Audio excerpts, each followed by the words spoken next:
Efectivamente, eso es algo que mucha gente pregunta fuera de Cuba,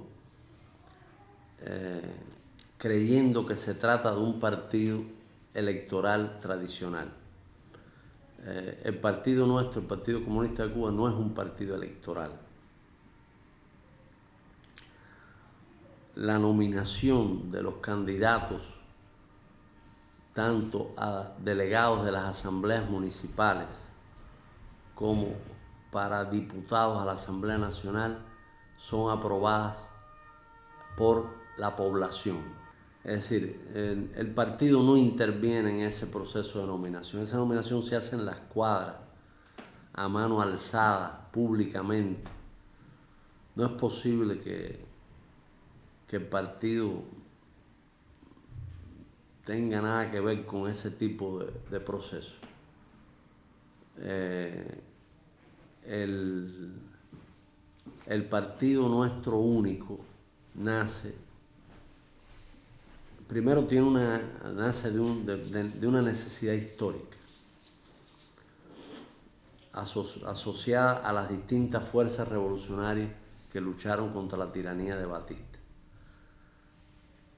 Hubo sobre todo tres fuerzas revolucionarias que se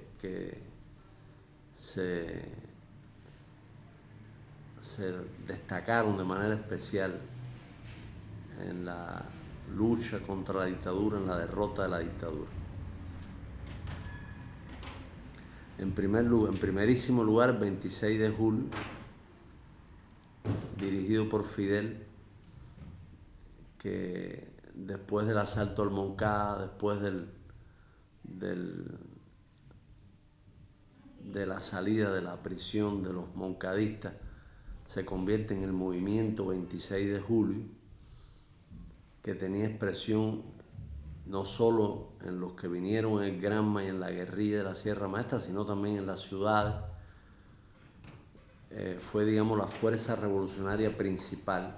En segundo lugar, el Partido Socialista Popular, el antiguo Partido Comunista, que tenía mucha influencia en el movimiento obrero, que también fue un partido con una trayectoria muy heroica, fue muy perseguido, sus dirigentes fueron permanentemente encarcelados, torturados, asesinados a veces vilmente.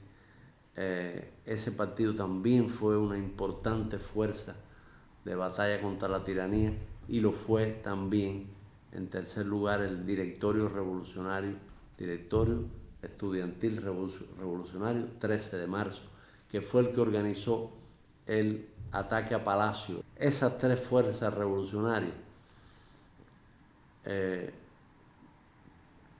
vamos a decir que eran muy heterogéneas.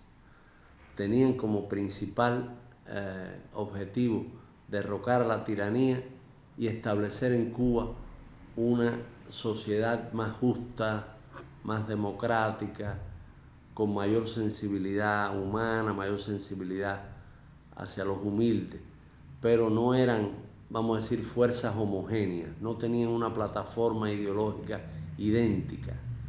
Por eso primero se organizaron una agrupación que se llamó Organizaciones Revolucionarias Integradas, la ORI, las organizaciones revolucionarias integradas. Fue, vamos a decir, el primer intento de crear un movimiento que integraba a esas tres fuerzas revolucionarias. Después se creó el Partido Unido de la Revolución Socialista, que fue un intento, digamos, superior de acercamiento, de unidad, de articulación, hasta que finalmente se funda el Partido Comunista de Cuba, ya con una integración superior. Ahí Fidel fue el gran artífice de esa unidad, que resolvió muchos problemas. Es decir, una de las grandes cosas que hizo Fidel fue construir esa unidad, hacerlo de una manera nunca sectaria, siempre evitando el sectarismo. Él dijo una vez: hemos hecho una revolución más grande que nosotros mismos. A veces nosotros no pensamos en lo que quiere decir esa frase.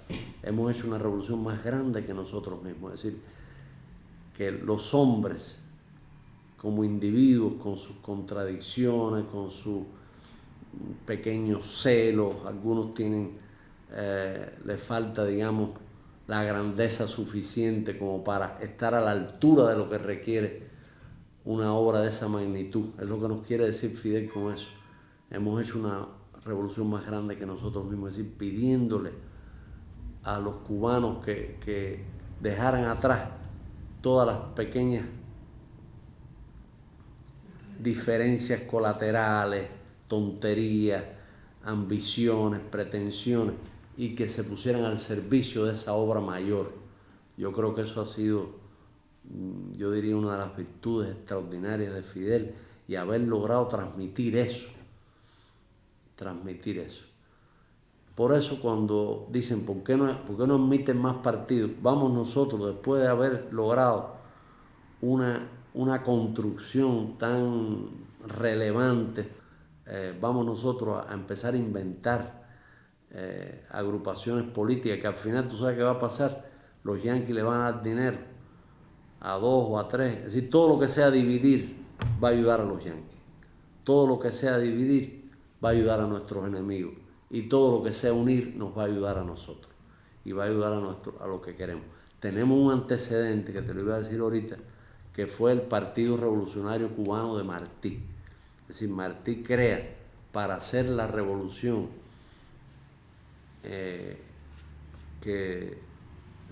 contra España, que era contra España al parecer, pero era también contra el joven imperio yanqui. Martí lo dice en su carta testamento a su amigo mexicano Manuel Mercado. Es decir, la revolución de 1895, que es la revolución que organiza el Partido Revolucionario Cubano, un solo partido, es la primera revolución antiimperialista. Es una revolución anticolonial y es una revolución antiimperialista. Y tiene entre sus principios el culto a la dignidad primera del hombre, del ser humano. Es decir, tiene la justicia social como uno de los elementos principales. Eso es lo que diferencia la independencia cubana de España de otras gestas independentistas en América Latina. La nuestra llevaba un componente ya de revolución social y un componente de revolución antiimperialista.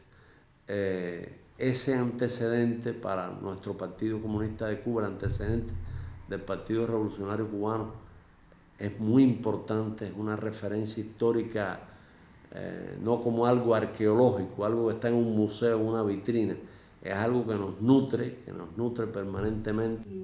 La gente que está en el Parlamento cubano no tiene nada que ver necesariamente con el Partido Comunista. No es necesario ser militante, no, para nada, en lo absoluto. Incluso en la Constitución está, no hay que ser militante del partido, y en los documentos aprobados en los últimos 2 congresos del partido, para ocupar los distintos cargos de gobierno, no hay que ser militante del partido. Muchos diputados no son militantes del partido. Y tú puedes ocupar cualquier cargo del gobierno, a cualquier nivel, sin necesariamente ser militante del partido. Eso también está aprobado así. Es decir, no es un partido electoral, no es para tomar el gobierno. Y el sistema electoral es en los barrios, en la circunscripción. En los barrios se nominan a los candidatos, después esos candidatos tienen que ser aprobados por la Asamblea Municipal. Es decir, los diputados de la Asamblea Nacional tienen que ser elegidos